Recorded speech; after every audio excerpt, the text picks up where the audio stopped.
Hello friends, कैसे हैं आप सब? बहुत अच्छे होंगे। आई होप सभी लोग तैयारी करने के मूड में होंगे।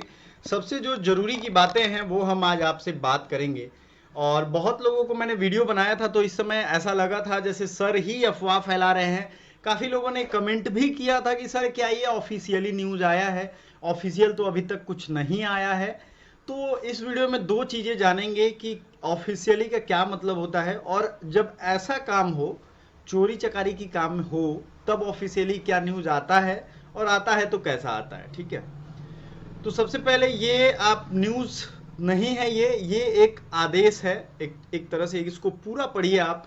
पटना विश्वविद्यालय 8,05,000 एलएलबी प्रवेश परीक्षा 2023 सूचना है ये। ठीक है, एलएलबी प्रवेश परीक्षा 2023 जो 22/8 को संपन्न हुई थी, उसे प्रशासनिक कारण से रद्द किया जाता है। पहला चीज यहाँ रीजन क्या लिखा है इसको समझिए ध्यान से। बेवकूफों की तरह बात करने से नहीं होता है। पुनः उक्त परीक्षा का आयोजन 16/9/2023 शनिवार को होगी। क्लियर है? ये तो पहले भी वीडियो में मैंने बताया था, जो न्यूज़पेपर्स में कई न्यूज़पेपर्स में आए थे। पटना कॉलेज एवं बीएन कॉलेज परीक्षा केंद्र के परीक्षार्थियों का परीक्षा केंद्र पटना वीमेंस कॉलेज बेली रोड पटना होगा। क्लियर है? ये भी उन दोनों का जो एग्जाम सेंटर है वो Bailey Road Patna women's college. Magadh Mahila परीक्षा केंद्र के परीक्षार्थियों का केंद्र यथावत रहेगा। क्योंकि 2400 लोगों ने ही फॉर्म भरा था, ज्यादा लोगों ने फॉर्म नहीं भरा था, इसलिए आपको टेंशन ज्यादा नहीं लेना है। ठीक है, तो ये वैसा ही रहेगा। मगध महिला कॉलेज परीक्षा केंद्र के अभ्यर्थियों का वही रहेगा। परीक्षा का समय 11 बजे पूर्वाह्न से 1 बजे अपराह्न तक रहेगा। परीक्षा केंद्र पर परीक्षार्थियों को 1 घंटा पूर्व पहुंचना अनिवार्य है। ठीक है, इसलिए नहीं कि सेटिंग हो सके, इसलिए कि वहां आपकी फ्रिस्किंग हो सके, डॉक्यूमेंट्स चेक हो सके, एडमिट कार्ड ये सब चेक हो सके। एवं 10:30 पूर्वाह्न के बाद प्रवेश वर्जित रहेगा। पूर्व में निर्गत प्रवेश पत्र इस परीक्षा हेतु मान्य होंगे। ठीक है, जो पहले आपका एडमिट कार्ड था वही अभी तक मान्य होगा। अब आपके दिमाग में दो चार सवाल होंगे कि सर मेरे पे तो पटना कॉलेज का सेंटर दिया है, फिर ये कैसे मान्य होगा? जाहिर सी बात है, आपके दिमाग में जो क्वेश्चन है वो जेन्युइन है। लेकिन चूंकि इनका ऑफिशियल आदेश है, ये ऑफिशियल आदेश में नीचे लिखा हुआ है कुलपति के आदेशानुसार, वाइस चांसलर जो है उनके अनुसार, हस्ताक्षर परीक्षा नियंत्रक पटना विश्वविद्यालय। पहली चीज, ये पेपर में छपा है और इसको छपवाने के लिए विश्वविद्यालय को पैसा देना पड़ता है, इसकी रसीद कटती है। थोड़ा पढ़े लिखे लोगों की दुनिया में पढ़े लिखे लोगों जैसा सोचना चाहिए। ठीक है, तो इसकी कटती है क्या? रसीद। ये जो इंच में आपको एरिया दिख रहा है ना पेपर कटिंग में, हर पेपर में ये छपा ही होगा। पेपर थोड़ा ध्यान से भी पढ़ना चाहिए कभी कभी। तो इसमें जो छपा है लोगो वगैरह के साथ, ये कोई पेपर अगर लोगों के साथ अपने मन से छाप दे तो पहला चीज उसका फाइनेंशियल लॉस होगा। दूसरी चीज है कि वो जब लोगो लगा रहा है ना, तो मानहानि का मुकदमा कर देगी यूनिवर्सिटी। उसका यूनिवर्सिटी का ना किसी व्यक्ति का एक पैसा नहीं लगना है उसमें। वो कोर्ट में केस चलेगा, जो उसका होगा फी वो सरकार चुकाएगी। तो किसी का कहीं ना इसमें इंटरेस्ट है कि ये अफवाह फैलाएगा, ना कोई जरूरत है, ना किसी को इतना टाइम है। तो ये क्लियर हो गया। ये ऑफिशियल ऑर्डर जो है ये कुलपति के आदेशानुसार निकला है, और ऐसे ही ऑर्डर जो है सूचना एक्चुअली जारी कर दिए जाते हैं हमेशा। तो आपको ये समझना पड़ेगा, सबसे पहले जो है सूचना पेपर में ही जारी की जाती है, कहीं भी हो, कोई वैकेंसी हो या ना हो। विश्वविद्यालय का ये नियम मान्य किया जाता है। अब ये पेपर आप चाहो तो खंगाल सकते हो उस दिन का, आपको आपके ये काम का है। आप मेरा व्हाट्सएप ग्रुप जो बच्चों का है वो ज्वाइन कर लीजिएगा, लिंक दे देंगे डिस्क्रिप्शन में। और पटना विश्वविद्यालय से जुड़े हुए जो स्टूडेंट्स हैं वो भी जुड़े हुए हैं, जो सेलेक्टेड स्टूडेंट डीयू में, बीएचयू में, अलग अलग जगहों पे हैं, वो भी जुड़े हुए हैं। तो सबसे बड़ा डाउट जो था ये क्लियर हो गया कि ये ऑफिशियल है कि नहीं है। ये ऑफिशियल ही है। हाँ, वेबसाइट पे आएगा कि नहीं ये चिंता आपको नहीं करना है, क्योंकि ये ऑफिशियल ऑर्डर है। कोई भी इसे अपने मन से नहीं निकलवा सकता है, क्योंकि ये इंच बाय इंच का हिसाब देना पड़ता है।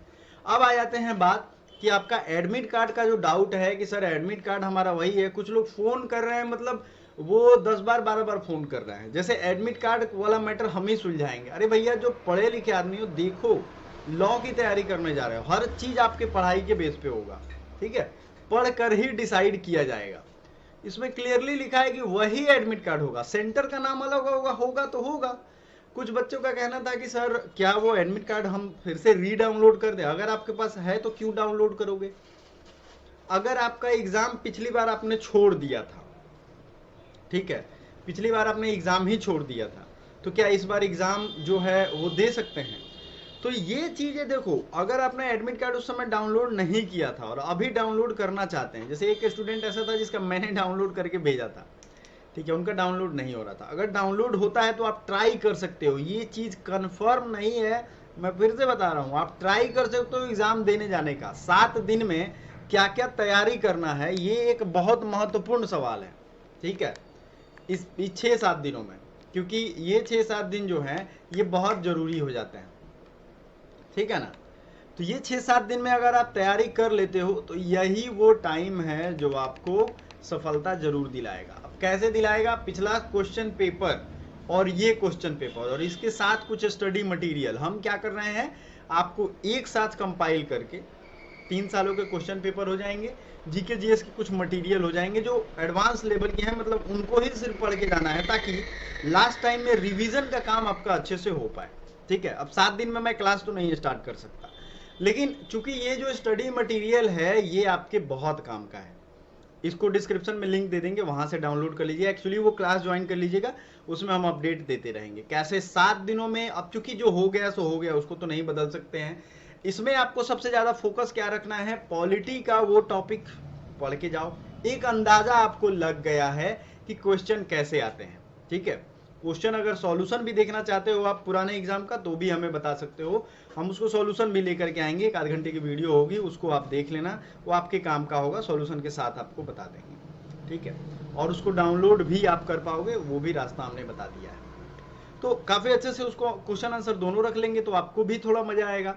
तो उसको तो देख जाओ, एक अंदाजा आपको लग जाएगा। और हाँ, इस बार क्वेश्चन पेपर हार्ड आएगा, इसकी संभावना आप रख सकते हो। कारण क्या है कि देखो, सिंपल सा लॉजिक है, जब एक ही व्यक्ति को या एक ही डिपार्टमेंट को दोबारा परेशान किया जाए तो वो अपनी परेशानी दूसरों पे निकालते हैं, हमेशा ये हुआ है।